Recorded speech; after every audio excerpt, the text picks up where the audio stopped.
உலக தளபதியாய் உன்னை பார்த்த நாங்கள் இன்று அரசியல் களத்தில் தலைவனாக காண்கிறோம்.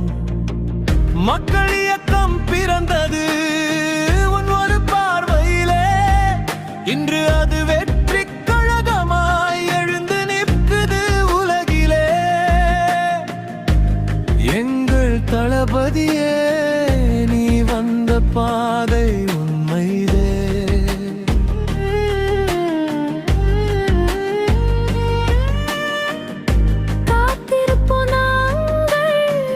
நமக்கான காலம் வரும் வரை அமைதியாய் நிற்போம், உன் வார்த்தையை நம்பி நாங்கள். உன்னை வாழ வைத்த மக்களுக்காக சிம்மாசனம் விட்டு வந்தாயே, திரை உலகம் விட்டு தாண்டி எங்கள் வீதி வாசல் வந்தாயே. உன் ஒரு கையசைவே போதும் நாம் எழுந்து நிற்கும் நேரம் இது. உன் பெயர் சொல்லும் ஒளியிலே நம் இதயம் துடிக்கும் தாளம் இது.